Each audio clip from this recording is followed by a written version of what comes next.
कौन बनेगा नेता। नगर निगम के चुनाव पास आने वाले थे। पूरे कानपुर शहर में टिकट को लेकर मारामारी शुरू थी, लेकिन सबसे ज्यादा चर्चा में वार्ड नंबर 40 की सीट थी। वो इसलिए क्योंकि इस बार वहां की सीट महिला के लिए आरक्षित थी। अब सवाल ये था कि चुनाव लड़ेगा कौन। इससे पहले ठाकुर साहब वहां से पार्षद थे और इस बार उन्होंने अपनी पत्नी सीमा ठाकुर को टिकट दिलवाई और ठाकुर साहब की शान के कारण सीमा जी ने 20,000 वोटों से चुनाव जीत लिया। अरे बधाई हो सीमा भाभी, अब तो आप वार्ड की पार्षद बन गई हैं। अब तो हमारे काम आप ही करवाएंगी। अरे ये तो सिर्फ नाम की पार्षद बनी है, वो तो महिला सीट आ गई, वरना पार्षद तो मुझे ही बनना था। अब भले ही चेहरा इसका होगा, लेकिन पावर तो मेरी ही होगी। अरे वाह भाई साहब, क्या दिमाग लगाया है आपने भी। आइए आप लोग, खाना लगा दिया है सबके लिए। सीमा जी पार्षद बन चुकी थीं, फिर भी उनकी एक ना चलती। सारे काम ठाकुर साहब खुद ही संभाल लेते और जहां जरूरत पड़ती वहां सीमा जी का अंगूठा लगवा लेते। सीमा जी ज्यादा पढ़ी लिखी भी नहीं थी। एक दिन ठाकुर साहब और सीमा एक प्रोग्राम में जाते हैं।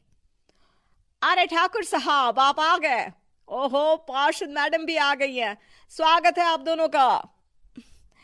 लगता है हमारे पार्षद फंड का सही इस्तेमाल हो रहा है। चलिए अब उद्घाटन करते हैं।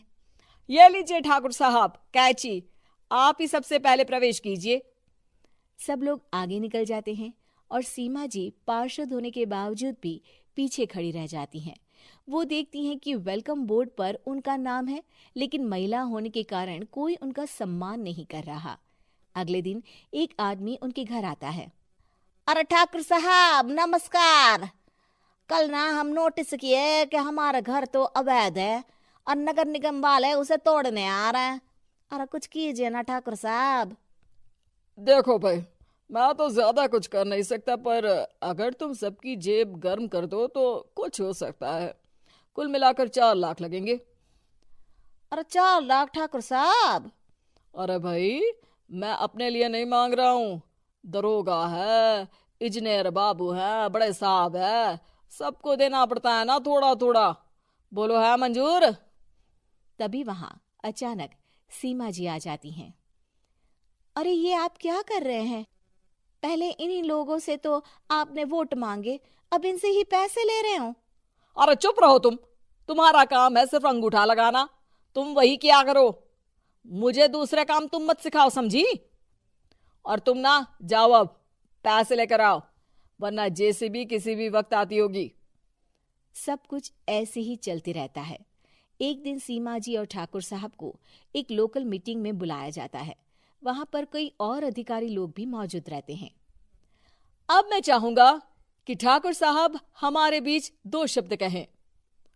मेरे प्यारे भाइयों और बहनों, आज मेरा सौभाग्य है कि मैं आप सबकी सेवा दिन रात कर पा रहा हूँ।